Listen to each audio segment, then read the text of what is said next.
Hi guys, today's topic is Introduction to Trig Part 2. So I went ahead and I drew out the right triangle we had in the last video. So it was 90 degrees angle here, right?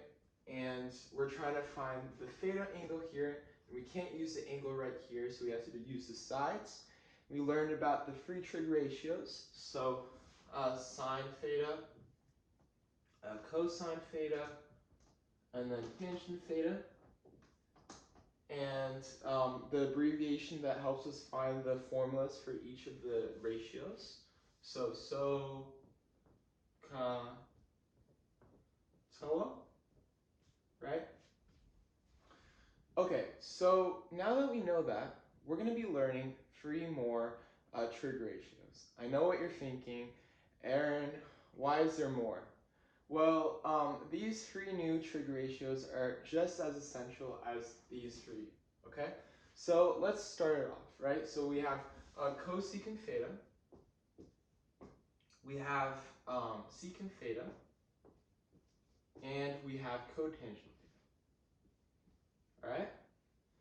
So now you're thinking, okay, cosecant theta, secant theta, cotangent theta. This is so difficult, but it's actually very simple.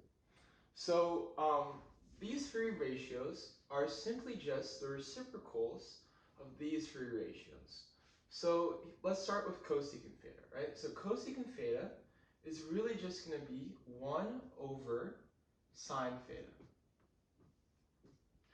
And then secant theta is just simply going to be 1 over cosine theta, right? And then the last one, cotangent theta.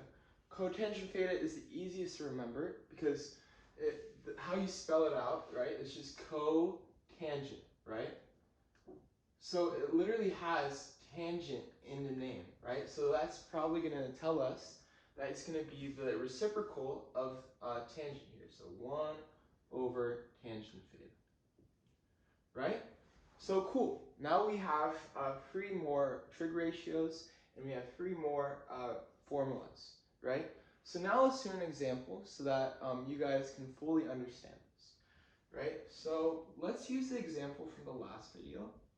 So we had a triangle here, a right angle here, and we had a couple of sides. So we had one of the sides 3, 4, and then 5. Right? And then we have the theta right here. Okay?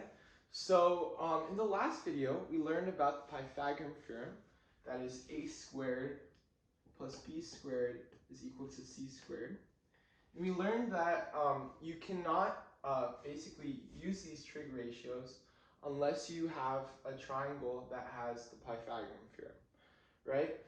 In this case, it works perfectly because when you add both of these sides and you square it, right, it's equal to the longest side here, which is just 25, right? So now what I'm going to be asking you guys to do is I want you guys to find the cosecant theta, the secant theta, and then the cotangent theta. Okay, so the cosecant theta, the secant theta,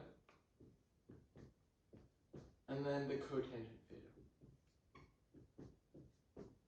Okay, cool. So now in this video, I want you guys to pause the video and try and do it yourself the best you can. And then if you guys don't understand, you guys can just unpause it and then learn of how I figured this example out. Okay, so pause the video. All right, perfect. So now let's start with cosecant theta. So we know from the formula that cosecant theta is simply just 1 over sine theta, right? So using the abbreviation from last time, we know that the formula for sine theta is so, right? So it's the opposite over hypotenuse. So in this case, it's 1 over, right? What's the opposite of hypotenuse? So the opposite of hypotenuse is 3, that's the opposite. And then hypotenuse is the longest side, so it's 5. So 3 over 5, right?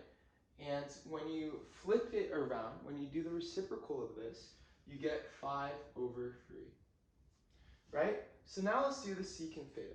The secant theta is simply just the same thing, but we're using cosine theta, right? So in this case, it's going to be 1 over cosine theta, right? The reciprocal of cosine theta. So this is going to be cosine, so it's cof, right?